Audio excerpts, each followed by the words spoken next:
ನಮಸ್ಕಾರ ಸ್ನೇಹಿತರೆ weekly current affairs ಏನ್ ಮಾಡ್ತಾ ಇದೀವಿ. ಜುಲೈ ತಿಂಗಳ ಕೊನೆಯ ವೀಕ್ ಕರೆಂಟ್ ಅಫೇರ್ ನೋಡೋಣ.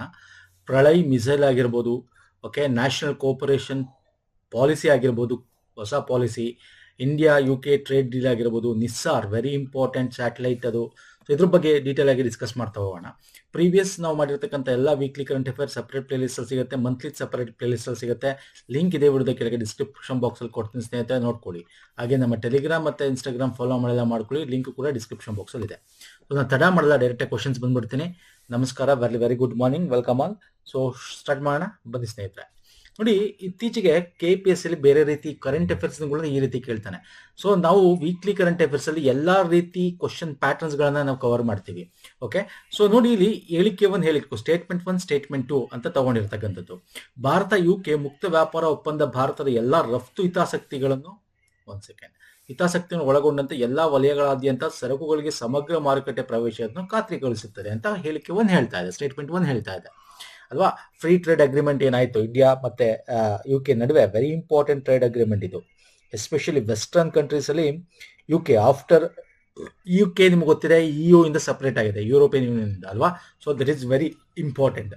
ನೆಕ್ಸ್ಟ್ ಹೇಳಿಕೆ 2 ಏನ್ ಹೇಳುತ್ತೆ, ಭಾರತವು ಸರಿಸುಮಾರು 99% ಸುಂಕ ಮಾರ್ಗಗಳ ಮೇಲಿನ ಸುಂಕ ನಿರ್ಮೂಲನೆಯಿಂದ ಪ್ರಯೋಜನ ಪಡೆಯುತ್ತದೆ. ಇದು ವ್ಯಾಪಾರದ ಮೌಲ್ಯದ ಸುಮಾರು 100% ಒಳಗೊಂಡಿದೆ. 100%, ಆಲ್ಮೋಸ್ಟ್ 99% ಅಂದ್ರೆ ಆಲ್ಮೋಸ್ಟ್ 100% ಪ್ರಯೋಜನ ಭಾರತನೂ ಕೂಡ ಪಡ್ಕೊಳ್ಳುತ್ತೆ. ಹೌದು, ಎರಡು ಹೇಳಿಕೆನ ಸರಿ. ಇದು ಯಾಕೆ ಪಡ್ಕೊಳ್ಳುತ್ತೆ? ಬಿಕಾಸ್ ಆಫ್ ಹೇಳಿಕೆ 1. ಹಾಗಾಗಿ ಹೇಳಿಕೆ 1 ಕರೆಕ್ಟ್, ಹೇಳಿಕೆ 2 ಕರೆಕ್ಟು, ಹೇಳಿಕೆ 2 ಹೇಳಿಕೆ 1ಕ್ಕೆ ಸರಿಯಾದ ವಿವರಣೆ ಆಗಿದೆ. Reason, okay. ಹೇಳಿಕೆ 2 ಯಾಕೆ ಪಡ್ಕೊಳ್ಳುತ್ತೆ? Because of free trade agreement. Okay, so ಇದ್ರ ಬಗ್ಗೆ ಡಿಸ್ಕಸ್ ಮಾಡಿ. ನೋಡಿ, ಇದು ಫ್ರೀ ಟ್ರೇಡ್ ಅಗ್ರಿಮೆಂಟ್ ಸುಮ್ಮನೆ ಆಗಲಿಲ್ಲ, 2022ರಿಂದ ಕೂಡ ಡಿಸ್ಕಷನ್ ನಡೀತಾನೆ ಇತ್ತು. ಸೊ ಇವಾಗ ಅದು ಒಂದು ಕಾರ್ಯರೂಪಕ್ಕೆ ಬಂದಿದೆ. ಎನಿವೇಸ್, ನಮ್ಮ ಪ್ರಧಾನಮಂತ್ರಿಗಳು ಕೂಡ UK ಹೋಗಿದ್ರು. ಹಾಗಾಗಿ India United Kingdom land mark comprehensive economic trade agreement ಅಂತ ಕರಿತೀವಿ, free trade agreement. This is very important. ನಮ್ದು ಏನು ಇವಾಗ ಟ್ರೇಡ್ ಆಗ್ತಾ ಇತ್ತು, ನಾವು UK ಒಂದು ಸರಕುಗಳ ಮೇಲೆ 10-15% ಆವರೇಜ್ ಟ್ಯಾಕ್ಸ್ ಆಗ್ತಾ ಇದ್ವಿ. UK ಅವರು ಒಂದು 12-13% ಅಷ್ಟು ಟ್ಯಾಕ್ಸ್ ಆಗ್ತಾ ಇದ್ರು. ಸೊ ಇವಾಗೆಲ್ಲ ಅದೆಲ್ಲ ಕಮ್ಮಿ ಆಗುತ್ತೆ ಒಂದು, ಮತ್ತೆ ಎಕ್ಸ್ಪೋರ್ಟ್ ಜಾಸ್ತಿ ಆಗುತ್ತೆ, UKಗೂ ಅದು ಸಪೋರ್ಟ್ ಆಗುತ್ತೆ, ನಮಗೂ ಕೂಡ ಸಪೋರ್ಟ್ ಆಗುತ್ತೆ. ಅಂಡ್ ಇಲ್ಲಿ ನಾವು India UK cooperation plan vision 2035 ಅನ್ನೋದಕ್ಕೆ ಒಂದು ಸ್ಟ್ರಾಟಜಿಕ್ ಒಂದು ಫ್ರೇಮ್ ವರ್ಕ್ ಇಟ್ಕೊಂಡು ಸೈನ್ ಮಾಡಿರ್ತಕ್ಕಂಥದ್ದು. ಇಲ್ಲಿ ಏನೇನು ಇದೆ ಇದರಲ್ಲಿ ಅಂತಂದ್ರೆ, ನೋಡಿ, ಇದು ಟೆಕ್ನಾಲಜಿ ಆಗಿರ್ಬೋದು, ಓಕೆ, ಸ್ಟ್ರಾಟಜಿಕ್ ಒಂದು ಟೈ ಏನಿದೆ, ಒಂದು ವ್ಯಾಪಾರ ಯಾವ ಒಂದು ಸಬ್ಜೆಕ್ಟ್ ಮೇಲೆ ಆಗ್ತದೆ ಅಂತ ನೋಡಿದ್ರೆ, ಟೆಕ್ನಾಲಜಿ, ಡಿಫೆನ್ಸು, ಎಜುಕೇಶನು, ಕ್ಲೈಮೇಟು, ಇನ್ನೋವೇಷನು, ಇದೆಲ್ಲ ಕೂಡ ಇಲ್ಲಿ ಬರ್ತಕ್ಕಂಥದ್ದು. ಡೀಟೇಲ್ ಆಗಿ ಇದ್ರ ಬಗ್ಗೆ ಹೇಳ್ತೀನಿ. ಅದಕ್ಕಿಂತ ಮುಂಚೆ ಇದರಿಂದ ಏನೇನಾಗುತ್ತೆ ಅಂತ, ಒಂದು ಟ್ರೇಡ್ ಎಕ್ಸ್ಪಾನ್ಷನ್ ಆಗುತ್ತೆ. ನೋಡಿ, ಅಂದ್ರೆ ವ್ಯಾಪಾರ ಒಂದು ವಿಸ್ತೀರ್ಣ ಆಗ್ತಕ್ಕಂಥದ್ದು. ಹೆಂಗ್ ವಿಸ್ತೀರ್ಣ ಆಗುತ್ತೆ? ಬಿಕಾಸ್ ಆಫ್ ಫ್ರೀ ಟ್ರೇಡ್ ಆಗಿರೋದ್ರಿಂದ ಅವರು ಟ್ಯಾಕ್ಸ್ಗಳು ಕಮ್ಮಿ ಆಗ್ತಾ ಬರುತ್ತೆ, ಕಮ್ಮಿ ಆಗುತ್ತೆ, ನಮ್ದು ಕಮ್ಮಿ ಆಗುತ್ತೆ. ಅಂಡ್ ಇಲ್ಲಿ ನಮ್ಮ ಟಾರ್ಗೆಟ್ ಏನಿತ್ತು, ಈಗ ಆಲ್ಮೋಸ್ಟ್ $60 ಬಿಲಿಯನ್ ಅಷ್ಟು ನಾವು ಏನೋ UK ಜೊತೆ ಮಾಡ್ತಾ ಇದೀವಿ. ಇದು ಡಬಲ್ ಆಗ್ಬೇಕು, ಆಲ್ಮೋಸ್ಟ್ 100ಗಿಂತ ಜಾಸ್ತಿ ಆಗ್ಬೇಕು. ಅಂದ್ರೆ 112 to 120 ಬಿಲಿಯನ್ ಅಷ್ಟು ಮುಟ್ಟಬೇಕು 2030-35 ಓಕೆ. ಅಂಡ್ 30 ತನಕ 100 ಬಿಲಿಯನ್ ದಾಟಿರ್ಬೇಕು, ಅದು ನಮ್ಮ ಒಂದು ಟಾರ್ಗೆಟ್. ಹಂಗೆ UK ಅವರ ದೇಶದಿಂದ ನಮಗೆ ಎಕ್ಸ್ಪೋರ್ಟ್ ಮಾಡ್ತಾರಲ್ಲ, ನಾವೇನು ಆಮದು ಮಾಡ್ಕೋತೀವಲ್ಲ, ಅದು 60% ರೈಸ್ ಆಗಬೇಕು ಬೈ 2040 ಅನ್ನೋದು ಒಂದು ಟಾರ್ಗೆಟ್ ಇಟ್ಕೊಂಡು ಇದು ಮಾಡ್ತಿರ್ತಕ್ಕಂಥದ್ದು. ಸೊ ಇಲ್ಲಿ ಜಾಬ್ ಕ್ರಿಯೇಷನ್ಸ್ ಆಗುತ್ತೆ, ಒಂದು ವ್ಯಾಪಾರ ವಿಸ್ತರಣೆ ಆಗುತ್ತೆ, ಇನ್ನೊಂದು ಜಾಬ್ ಕ್ರಿಯೇಷನ್ ಆಗುತ್ತೆ ಅಲ್ವಾ. ಮ್ಯಾನುಫ್ಯಾಕ್ಚರಿಂಗು, ಸರ್ವಿಸಸ್ ಆಗಿರ್ಬೋದು, ಅಗ್ರಿಕಲ್ಚರ್ ಕೂಡ ಎಸ್ಪೆಷಲಿ ವುಮೆನ್ಗೆ ಕಾನ್ಸಂಟ್ರೇಟ್ ಮಾಡ್ತಾ ಇದ್ದಾರೆ. ಮತ್ತೆ ಇನ್ವೆಸ್ಟ್ಮೆಂಟ್ ಕೂಡ ಹರಿವಾಗ್ತಾರೆ ಇಂಡಿಯಾ ಮತ್ತೆ UK ಎರಡು ಕಡೆನೂ ಕೂಡ. ಇನ್ನು ಇದರಲ್ಲಿರ್ತಕ್ಕಂಥ ಒಂದಷ್ಟು ಕೀ ಫೀಚರ್ಸ್ ಏನೇನಿದೆ ಅಂತ ನೋಡೋದಾದ್ರೆ, ಡ್ಯೂಟಿ ಫ್ರೀ ಆಕ್ಸೆಸ್ ಇರುತ್ತೆ, 99% ಡ್ಯೂಟಿ ಫ್ರೀ ಆಕ್ಸೆಸ್ ಇರುತ್ತೆ. Like electronics, hybrid vehicles, okay, labour incentive sectors, textile, leathers, ಇದ್ರ ಸಂಬಂಧಪಟ್ಟಂತೆ. ಅಂದ್ರೆ ನಿಮ್ಗೆ ಗೊತ್ತಿದೆ, ನಾವು ಭಾರತದಿಂದ ಏನೇನು ಎಕ್ಸ್ಪೋರ್ಟ್ ಮಾಡ್ತೀವಿ, ಲೆದರ್ ಆಗಿರ್ಬೋದು, ಟೆಕ್ಸ್ಟೈಲ್ಸ್ ಆಗಿರ್ಬೋದು, ಅಪೆರಲ್ಸ್ ಅಂತ ಕರಿತೀವಿ. ಓಕೆ, ಆಮೇಲೆ ಏನೇನ್ ಮಾಡ್ತೀವಿ, ಜೆಮ್ಸ್ ಅಲ್ವಾ, ಸಿದ್ಧಪಡಿಸಿದ ಜೆಮ್ಸ್ ಅಂಡ್ ಅದುಗಳಾಗಿರ್ಬೋದು ಅಲ್ವಾ, ಇದೆಲ್ಲ ವೆರಿ ಇಂಪಾರ್ಟೆಂಟ್. ಹಾಗೆ ಅವರಿಂದ ನಾವು ಏನೇನು ತಗೋತೀವಿ ಅಂತಂದ್ರೆ, ಪ್ರಮುಖವಾಗಿ ವೈನ್ ಆಗಿರ್ಬೋದು, ಸ್ಕಾಚಸ್ ವೈನ್ಗಳು, ಅದು ಕೂಡ ಡಿಕ್ರೀಸ್ ಆಗುತ್ತೆ ಇಲ್ಲಿ ನಮ್ಮ ಭಾರತದಲ್ಲಿ. ಆಮೇಲೆ UK ಎಲೆಕ್ಟ್ರಿಕ್ ವೆಹಿಕಲ್ಸ್ನು ಕೂಡ ನಮಗೆ ಕಳಿಸ್ತಾ ಇದ್ದಾರೆ. ಅಪ್ ಟು ಅಂದ್ರೆ 100% ನಾವು ಅದನ್ನು ತಗೊಳ್ಳಲ್ಲ, 24,000 ಇಂದ 25,000 ಯೂನಿಟ್ ಪರ್ ಇಯರ್ ತನಕ ನಾವು ಅದನ್ನ ತಗೋತೀವಿ ಅಂತ ಹೇಳಿದೀವಿ. ಅದ್ರದ್ದು ಕೂಡ ಅಂದ್ರೆ up to great Britain pound 40,000ಗಿಂತ ಬಿಲೋ ಇರ್ತಕ್ಕಂಥ ಎಲೆಕ್ಟ್ರಿಕ್ ವೆಹಿಕಲ್ಸ್ ಮಾತ್ರ ನಾವು ಇಲ್ಲಿ ಇಂಪೋರ್ಟ್ ಮಾಡ್ಕೋತೀವಿ ಅಂತ ಕೂಡ without any tax, free tax ಅಡಿಯಲ್ಲಿ ಮಾಡ್ತೀವಿ ಅಂತ ಹೇಳ್ತಾ ಇದೀವಿ. ಇನ್ನೊಂದು ಕಡೆ ಸರ್ವಿಸ್ ಸೆಕ್ಟರ್ ನೋಡಿ, ಇಲ್ಲಿ ಇದೊಂದೇ ಅಲ್ಲ, ನಮ್ಮ ದೇಶದ IT ಪ್ರೊಫೆಷನಲ್ಸ್ ಆಗಿರ್ಬೋದು, ಸರ್ವಿಸಸ್, ಎಜುಕೇಶನ್, ಫೈನಾನ್ಷಿಯಲ್ಸ್ ಡಿಪಾರ್ಟ್ಮೆಂಟು, ಮತ್ತೆ ಆರ್ಕಿಟೆಕ್ಚರು, CA ಇಂಥವ್ರನ್ನೆಲ್ಲ UK ಒಪ್ಕೊಳ್ಳುತ್ತೆ. ಅಂದ್ರೆ ಅದನ್ನ ಡಿಗ್ರಿನ ಅದು ಒಪ್ಕೊಳ್ಳುತ್ತೆ. ಹಾಗಾಗಿ ಅಂಥವ್ರಿಗೂ ಕೂಡ ಅಲ್ಲಿ ಜಾಬ್ ಆಪರ್ಚುನಿಟೀಸ್ ಆಗಿರ್ಬೋದು ಮತ್ತೆ ಬಿಸ್ನೆಸ್ ಆಪರ್ಚುನಿಟೀಸ್ಗೆ ಎಡೆ ಮಾಡ್ಕೊಡ್ತಾ ಇದೆ. ಜೊತೆಗೆ ಡಬಲ್ ಕಾಂಟ್ರಿಬ್ಯೂಷನ್ ಕನ್ವೆನ್ಷನ್ ಅಂತ ಕರಿತೀವಿ. ಅಂದ್ರೆ UK ನೀವು ಹೋಗಿ ಏನಾದ್ರು ಎಂಪ್ಲಾಯೀಸ್ ಆಗಿರ್ಬೋದು, ಹೋಗಿ ಅಲ್ಲಿ ಜಾಬ್ ಮಾಡ್ತಾ ಇದ್ರೆ ಅಲ್ಲಿ, ಅಥವಾ ಇಲ್ಲಿಂದ ಹೋಗಿ ಅಲ್ಲಿ ಬಿಸ್ನೆಸ್ ಮಾಡ್ತಾರೆ, ಅವರು ಒಂದು ಡಬಲ್ ಒಂದು ಸೋಷಿಯಲ್ ಸೆಕ್ಯೂರಿಟಿ ಕಾಂಟ್ರಿಬ್ಯೂಷನ್ ಅಂತ ದುಡ್ಡು ಕೊಡಬೇಕಾಗುತ್ತೆ. ಸೊ ಅದನ್ನ ಫಸ್ಟ್ 3 ಇಯರ್ಸ್ಗೆ ಭಾರತದಿಂದ ಹೋಗಿರೋರಿಗೆ ಅದನ್ನ ಮನ್ನಾ ಮಾಡ್ತೀವಿ, ಅದನ್ನ ತಗೊಳ್ಳಲ್ಲ ಅಂತ ಹೇಳ್ತಾ ಇದೆ. So this also very important.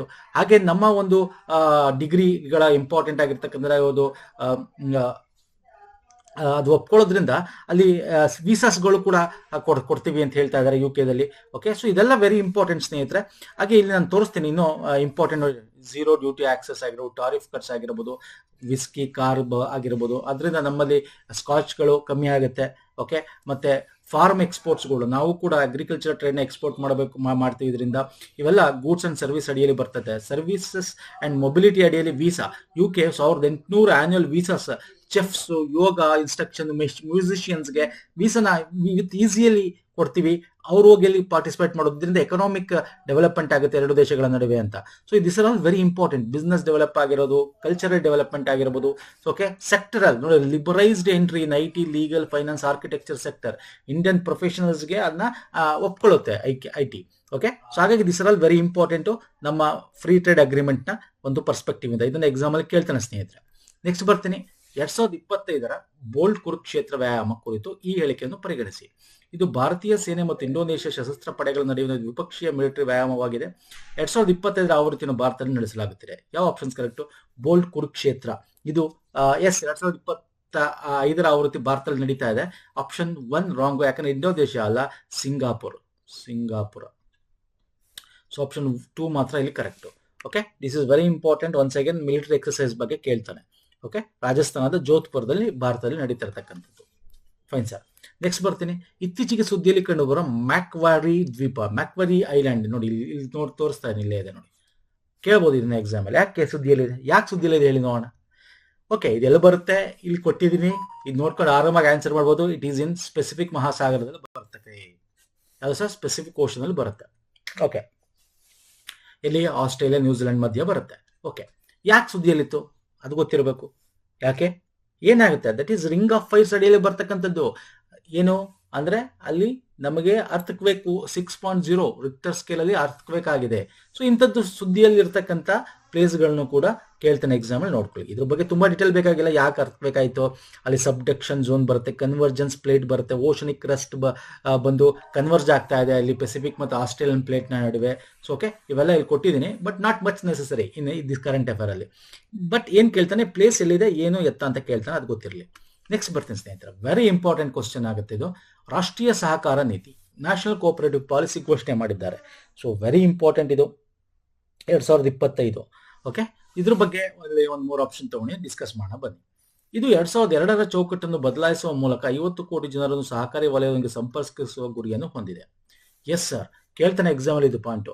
ನಮ್ಮ ಲಾಸ್ಟ್ 2022ರ ಒಂದು ಫ್ರೇಮ್ ವರ್ಕ್ ಏನಿತ್ತು ಪಾಲಿಸಿ, ಅದನ್ನ ಬದಲಾಯಿಸಿ 2025ರ ಪಾಲಿಸಿ ತರ್ತಾ ಇದೀವಿ. ದಲಿತರು, ಆದಿವಾಸಿಗಳು, ಮಹಿಳೆಯರ ಮೇಲೆ ಇದರ ಪ್ರಮುಖ ಗಮನ ಕೇಂದ್ರೀಕರಿಸಲಾಗುತ್ತದೆ. ಹೌದು, this is very important. Okay, Adivasis, Dalits and women's ನ ನಾವು ಕಾನ್ಸಂಟ್ರೇಷನ್ ಇಟ್ಕೊಂಡು ತರ್ತಾ ಇರ್ತಕ್ಕಂಥ ಒಂದು ಪಾಲಿಸಿ. 2030ರ ವೇಳೆಗೆ GDPಗೆ ಸಹಕಾರಿ ಕ್ಷೇತ್ರದ ಕೊಡುಗೆಯನ್ನು 3 ಪಟ್ಟು ಹೆಚ್ಚಿಸುವ ಗುರಿ ಈ ನೀತಿ ಹೊಂದಿದೆ. ಎಸ್, ದಿಸ್ ಇಸ್ ಕರೆಕ್ಟ್ ಅಲ್ಲ, ಇದು ರಾಂಗ್. ಯಾಕಂದ್ರೆ 2030 ಅಲ್ಲ, ಬೇರೆ ಇಸ್ವಿ ಇದೆ, ಯಾವುದು ಅಂತ ಹೇಳಿ ಕಮೆಂಟ್ ಮಾಡಿ ನೋಡೋಣ. ಸೊ ಆಪ್ಷನ್ 1 ಮತ್ತೆ 2 ಮಾತ್ರ ಕರೆಕ್ಟ್ ಇಲ್ಲಿ. Option 3 is wrong answer. So ಯಾಕೆ ತಪ್ಪು? 2030 ಅಲ್ಲ, 2034 ಇಲ್ಲಿದೆ ನೋಡಿ.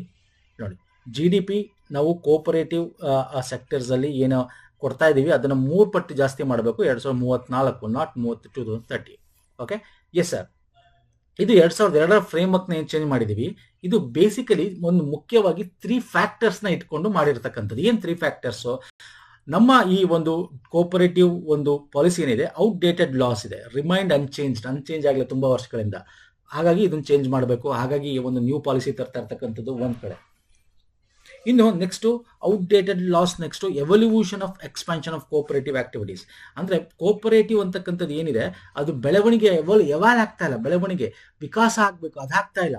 ಸೊ ಹಾಗಾಗಿ ಅದು ನೆಕ್ಸ್ಟ್ ಲೆವೆಲ್ಗೆ ಆಗ್ಬೇಕು, ಅದಾಗ್ತಾ ಇಲ್ಲ. ಹಾಗಾಗಿ this is very important. Okay, ಮೂರನೇ ಪಾಯಿಂಟ್ ಏನು?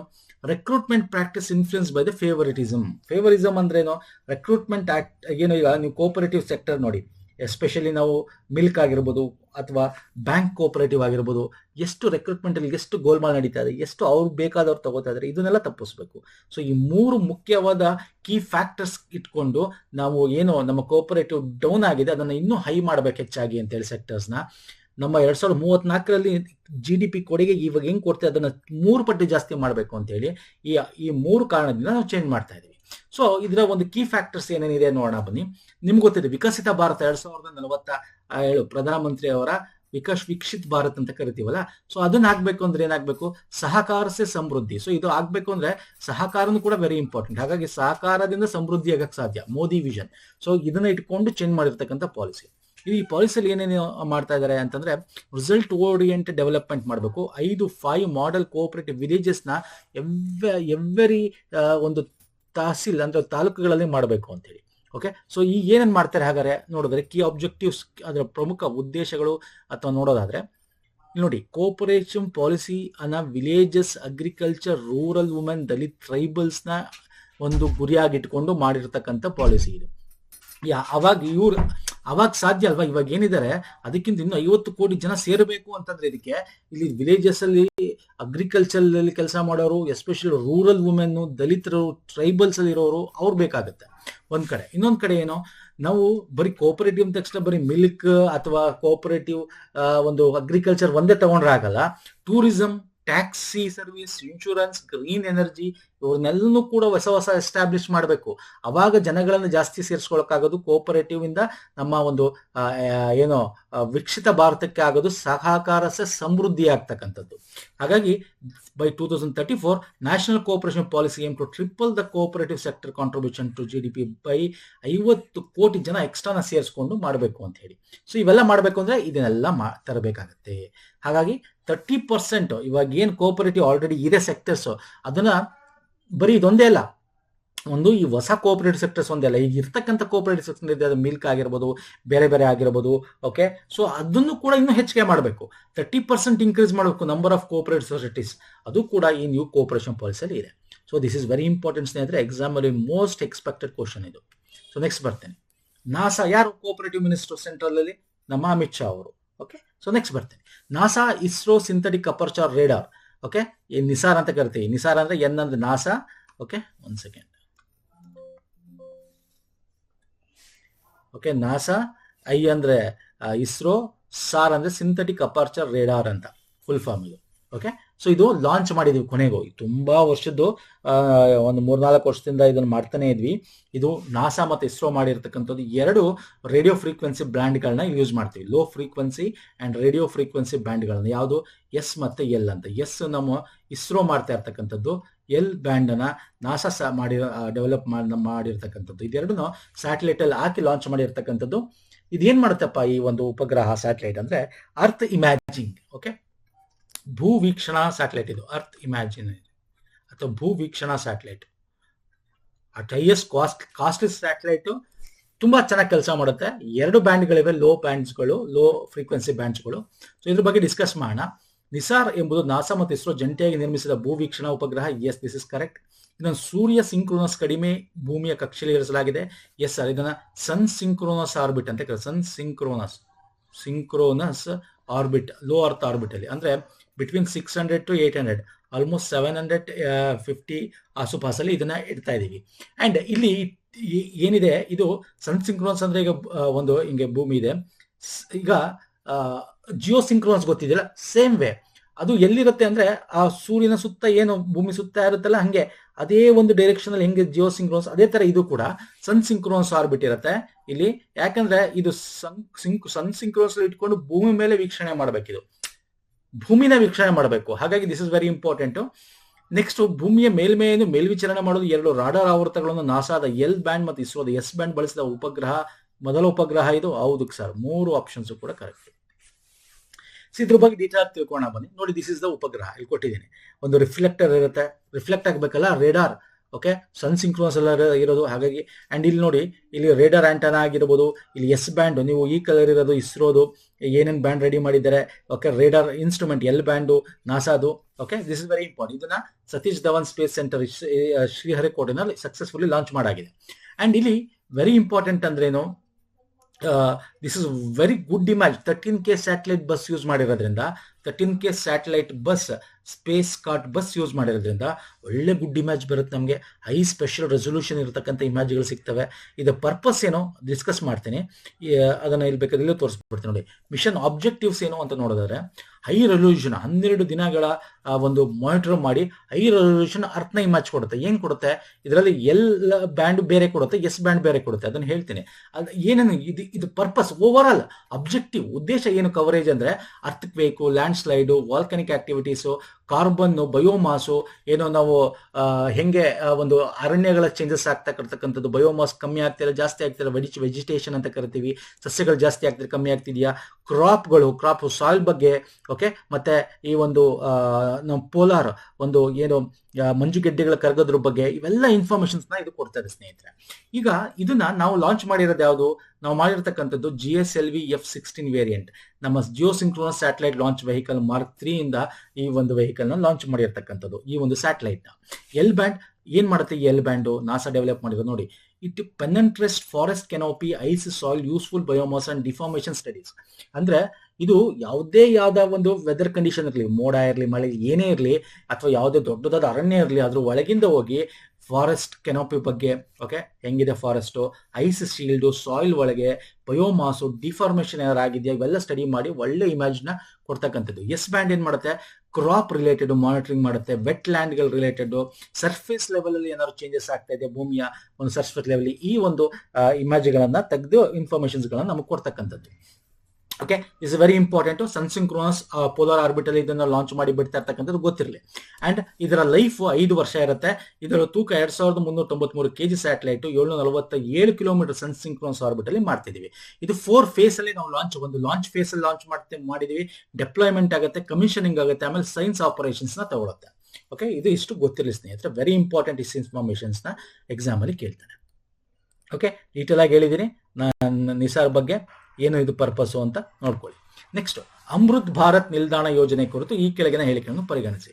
ಓಕೆ, ಅಮೃತ್ ಭಾರತ್ ನಿಲ್ದಾಣ ಅಂದ್ರೆ ಸ್ಟೇಷನ್ ಸ್ಕೀಮ್. ಇದು ಆಕ್ಚುಲಿ ಹಳೆ 2022 ಆಗಿರ್ತಕ್ಕಂಥ ಸ್ಕೀಮು. ಬಟ್ ಇವಾಗ ನಮ್ಮ ಪ್ರಧಾನಮಂತ್ರಿಗಳು ಬೃಹದೇಶ್ವರ ಟೆಂಪಲ್ ತಮಿಳುನಾಡಿಗೆ ಭೇಟಿ ಕೊಟ್ಟಿರ್ತಾರೆ, ಅವಾಗ ಅಲ್ಲಿ ಇದ್ರ ಬಗ್ಗೆ ಮಾತಾಡ್ತಾರೆ. ಬೃಹದೇಶ್ವರ ಟೆಂಪಲ್ ಬಗ್ಗೆ ಎಕ್ಸಾಮ್ ಅಲ್ಲಿ ಕೇಳ್ತಾನೆ, ಯಾಕಂದ್ರೆ ಕರೆಂಟ್ ಅಫೇರ್ ಅಲ್ಲಿ ಅದು ಒಂದ್ಸಲ ನೋಡ್ಕೊಳ್ಳಿ ಸ್ನೇಹಿತರೆ. ಅಂಡ್ ಇಲ್ಲಿ ಅಮೃತ್ ಭಾರತ್ ನಿಲ್ದಾಣ ಬಗ್ಗೆ ಮಾತಾಡ್ತಾರೆ. ಏನಿದು ಅಂತಂದ್ರೆ, ಫಸ್ಟ್ ಇದ್ರ ಬಗ್ಗೆ ಆಪ್ಷನ್ಸ್ ನೋಡೋಣ, ಆಮೇಲೆ ಇದ್ರ ಬಗ್ಗೆ ಡಿಸ್ಕಸ್ ಮಾಡೋಣ. ಈ ಯೋಜನೆಯು 2029 ವೇಳೆಗೆ ಎಲ್ಲಾ ರೈಲ್ವೆ ಮಾರ್ಗಗಳನ್ನು 100% ಮಲ ವಿಸರ್ಜನೆ ಮುಕ್ತಗೊಳಿಸುವ ಗುರಿಯನ್ನು ಹೊಂದಿದೆ. This is wrong, not 2029. ಇದು ಏನು ಟಾರ್ಗೆಟ್ ಅಂತಿಲ್ಲ. ಆ ಒಂದು ರಾಜ್ಯಗಳಿಗೆ ಆ ಸಂಸ್ಕೃತಿಗೆ ತಕ್ಕಂತೆ ಎಲ್ಲ ರೈಲ್ವೆ ಸ್ಟೇಷನ್ಸ್ಗಳು ಕ್ಲೀನ್ ಆಗಿರಬೇಕು, ಅಲ್ಲಿ ವೈಫೈ ಇರಬೇಕು, ವೇಟಿಂಗ್ ಹಾಲ್ ಇರಬೇಕು, ಟಾಯ್ಲೆಟ್ ಇರಬೇಕು, ಈ ತರ ಇದೆ ಹೊರತು ಈ ತರ ಎಲ್ಲನೂ ನಾವು ಮಲ ವಿಸರ್ಜನೆ ಮಾಡ್ಬಿಡ್ತೀವಿ ಆ ತರ 2029 ಆ ತರ ಒಂದು ಯಾವುದೇ ಟಾರ್ಗೆಟ್ ಇಲ್ಲ ಇದರಲ್ಲಿ. ಯೋಜನೆ ಮೂಲಕ ರೈಲ್ವೆ ನಿಲ್ದಾಣ ಆಧುನೀಕರಣಗೊಳಿಸಬೇಕು. ಹೌದು, ಸ್ಥಳೀಯ ಸಂಸ್ಕೃತಿ, ಅಲ್ಲಿನ ಸಂಸ್ಕೃತಿ, ಈಗ ನಮ್ಮ ಕರ್ನಾಟಕ ತಗೊಂಡ್ರೆ ನಮ್ಮ ಮೈಸೂರಿನ ಒಂದು ಪ್ಯಾಲೇಸ್ ರೀತಿ ಇರೋ ಸಂಸ್ಕೃತಿ ಏನಿದೆ, ನಮ್ಮ ಮೈಸೂರು ರೈಲ್ವೆ ಸ್ಟೇಷನ್ ನೋಡಬಹುದು, ನೀವು ಬೆಂಗಳೂರು ನೋಡಬಹುದು. ಸೊ ಆ ರೀತಿ ಓಕೆ, ಪರಂಪರೆ ಮತ್ತು ವಾಸ್ತುಶಿಲ್ಪದಿಂದ ಪ್ರೇರಿತವಾಗಿರಬೇಕು ಆ ಒಂದು ಸ್ಥಳಕ್ಕೆ ತಕ್ಕಂತೆ. So this is correct. So Amrit Bharat station scheme option 2 is the right answer, option 1 is the wrong answer. ಯಾಕೆ ರಾಂಗ್ ಆನ್ಸರ್ ನೋಡಿ, ಇದು 2022 ಲಾಂಚ್ ಆಗಿದೆ ಅಮೃತ್ ಭಾರತ್ ಸ್ಟೇಷನ್ ಸ್ಕೀಮ್ ಅಂತ. ಈ ಸ್ಟೇಷನ್ಸ್ ಅಪ್ಗ್ರೇಡೇಷನ್ ಮಾಡ್ಬೇಕು ಇಂಡಿಯನ್ ರೈಲ್ವೇದಲ್ಲಿ. ಏನೇನ್ ಮಾಡ್ಬೇಕು, ಇದು ಫ್ಯೂಚರ್ಗೂ ರೆಡಿ ಇರಬೇಕು, ಮತ್ತೆ ಕ್ಲೀನ್ ಆಗಿರಬೇಕು, ಮತ್ತೆ ನಮ್ಮ ಸಂಸ್ಕೃತಿನ ಬಿಂಬಿಸ್ಬೇಕು. ಹಾಗಾಗಿ ರೈಲ್ವೆ ಸ್ಟೇಷನ್ ನ ಬೆಟರ್ ವೇಟಿಂಗ್ ಹಾಲ್ಸ್ ಮಾಡೋದು, ಟಾಯ್ಲೆಟ್ಸ್ ಮಾಡೋದು, ಲಿಫ್ಟ್, ಎಸ್ಕಲೇಟರ್, ವೈಫೈ, ಎಕ್ಸಿಕ್ಯೂಟಿವ್ ಲಾಂಜು, ಜೊತೆಗೆ ಅಲ್ಲಿನ ತಕ್ಕಂತೆ ಕ್ಲೀನೆಸ್ ಎಲ್ಲ ಕೂಡ ಇರಬೇಕು. ಇದನ್ನ ತಂದಿರೋದು. ಇದ್ರ ಬಗ್ಗೆ ಪ್ರಧಾನಮಂತ್ರಿಗಳು ತಮಿಳುನಾಡಲ್ಲಿ ಮಾತಾಡ್ತಾರೆ. ಹಾಗಾಗಿ ದಿಸ್ ಸುದ್ದಿಯಲ್ಲಿ ನೋಡ್ಕೊಳ್ಳಿ. ಫೈನ್ ಸರ್, ನೆಕ್ಸ್ಟ್ ಬರ್ತೇನೆ. ಫಿಡೆ ಮಹಿಳಾ ವಿಶ್ವಕಪ್ 2025 ಬಗ್ಗೆ ಉಲ್ಲೇಖಿಸಿ ಈ ಕೆಳಗಿನ ಹೇಳಿಕೆಗಳನ್ನು ಪರಿಗಣಿಸಿ. Very important. ಮಹಿಳೆಯ ವಿಶ್ವಕಪ್ ಗೆದ್ದಿದ್ದ ಭಾರತದ ಗ್ರ್ಯಾಂಡ್ ಮಾಸ್ಟರ್ ಯಾರು? ದಿವ್ಯಾ ದೇಶಮುಖ್ 2025 ಮಹಿಳಾ ವಿಶ್ವಕಪ್ ಗೆದ್ದಿದ್ದಾರೆ. ಫಿಡೆ ಲಂಡನ್ ಪ್ರಧಾನ ಕಚೇರಿಯಲ್ಲಿರುವ ಅಂತಾರಾಷ್ಟ್ರೀಯ ಚೆಸ್ ಸ್ಪರ್ಧೆ ಆಡಳಿತ ಮಂಡಳಿಯಾಗಿದೆ. ತಪ್ಪು. ಲಂಡನ್ ಅಲ್ಲಿ ಇಲ್ಲ. ಎಲ್ಲಿರೋದು? ಆಪ್ಷನ್ 1 ಮತ್ತೆ ಕರೆಕ್ಟ್. ಎಲ್ಲಿದೆ ಹೇಳ್ತೀರಾ ಫಟಾಫಟ್ ಅಂತ? ಎಲ್ಲಿದೆ ಇದು? Switzerland, not London. Lausanne, Switzerland. 1924 Paris ಅಲ್ಲಿ ಇದನ್ನ ಎಸ್ಟಾಬ್ಲಿಷ್ ಮಾಡಿದ್ದು. ಇದಿರೋದು ಸ್ವಿಟ್ಜರ್ಲ್ಯಾಂಡ್ ಅಲ್ಲಿ. ಕೇಳ್ತಾನೆ ಇದ್ರ ಬಗ್ಗೆ ನೋಡ್ಕೊಳ್ಳಿ. ಓಕೆ, ನೆಕ್ಸ್ಟ್ ಬರ್ತೀನಿ. ಪ್ರಳಯ ಕ್ಷಿಪಣಿಗೆ ಸಂಬಂಧಿಸಿದಂತೆ ಈ ಕೆಳಗಿನ ಹೇಳಿಕೆಗಳನ್ನು ಪರಿಗಣಿಸಿ. ಪ್ರಳಯ ಅಂತ ಕನ್ನಡದಲ್ಲಿ ಬರೀಬಹುದು ಬೇಕಾದ್ರೆ. ಪ್ರಳಯ ಅಥವಾ ಪ್ರಳಯ ಕ್ಷಿಪಣಿ ಏನಿದು? ಇದು ಮೇಲ್ಮೈಯಿಂದ ಮೇಲ್ಮೈಗೆ ಹಾರುವ ಘನ ಇಂಧನ ಚಾಲಿತ ಅರೆ ಬಲಾಸ್ಟಿಕ್ ಕ್ಷಿಪಣಿ. Yes, this is very what is ಅರೆ ಬಲಾಸ್ಟಿಕ್ ಅಂದ್ರೇನು? ಇದ್ರ ಬಗ್ಗೆ ಎಲ್ಲ ಡೀಟೇಲ್ ಆಗಿ ಎಕ್ಸ್ಪ್ಲೇನ್ ಮಾಡ್ತೀನಿ ಸ್ನೇಹಿತರೆ. ಇದನ್ನು ರಕ್ಷಣಾ ಸಂಶೋಧನೆ ಮತ್ತು ಅಭಿವೃದ್ಧಿ ಸಂಸ್ಥೆ ಅಭಿವೃದ್ಧಿಪಡಿಸುತ್ತಿದೆ. ಎಸ್, DRDO ಜೊತೆಗೆ ಇನ್ನೊಂದೆರಡು ಸಂಸ್ಥೆಗಳು ಸೇರಿದೆ. Yes, DRDO is the main. ಇದು ಪರಮಾಣು ಸಿಡಿತಲೆಯನ್ನು ಸಾಗಿಸುವ ಸಾಮರ್ಥ್ಯದ ಒಂದೇ. This is wrong. 2 ಆಪ್ಷನ್ ಮಾತ್ರ ಕರೆಕ್ಟ್. ಯಾವುದು? 1 and 2 is the right answer. Option 3 ತಪ್ಪು. ಇದು ನ್ಯೂಕ್ಲಿಯರ್ ವಾರೆಟ್ಸ್ ನ ತಗೊಂಡು ಹೋಗಲ್ಲ. ಓಕೆ, ಇದ್ರ ಬಗ್ಗೆ ಹೇಳೋದಾದ್ರೆ ಈಗ ಸಕ್ಸಸ್ಫುಲಿ ಇದನ್ನು ಟೆಸ್ಟ್ ಮಾಡಿದ್ದಾರೆ. ಎಲ್ಲಿ? ನಮ್ಮ Odisha doctor APJ Abdul Kalam island ಅಲ್ಲಿ ಟೆಸ್ಟ್ ಮಾಡಿದ್ದಾರೆ. ಓಕೆ, ಇದು ವೆರಿ ಇಂಪಾರ್ಟೆಂಟ್. ಏನಕ್ಕೆ ಅಂತಂದ್ರೆ it is solid propellant quasi ballistic missile ಅಂತ. ನೋಡಿ, ಅರೆ ಬಲಾಸ್ಟಿಕ್ ಕ್ಷಿಪಣಿ, ಕ್ವಾಸಿ ಬಲಾಸ್ಟಿಕ್ ಮಿಸೈಲ್ ಇದು. Okay, very important. What is quasi ballistic? ಅದ್ರ ಬಗ್ಗೆ ಹೇಳ್ತೀನಿ. ಇದನ್ನು ಡೆವಲಪ್ ಮಾಡಿರೋದು DRDO with research centre Imarat and also ನಮ್ಮ Bharat dynamic limited, Bharat electronics ಇವೆಲ್ಲ ಸೇರಿ ಮಾಡಿರ್ತಕ್ಕಂಥದ್ದು.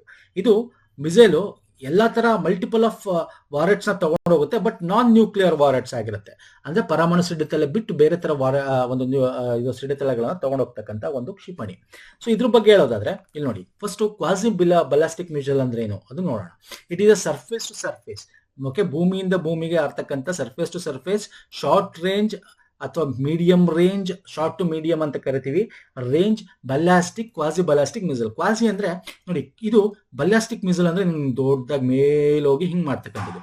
ಕ್ರೂಸ್ ಮಿಸೈಲ್ ಅಂತಂದ್ರೆ ಮೇಲ್ ಹೋಗುತ್ತೆ ನೋಡಿ, ಹಿಂಗೆ ಹೋಗ್ತಾ ಇರುತ್ತೆ ಹಿಂಗೆ. ಇದು ಕ್ರೂಸ್ ಮಿಸೈಲ್.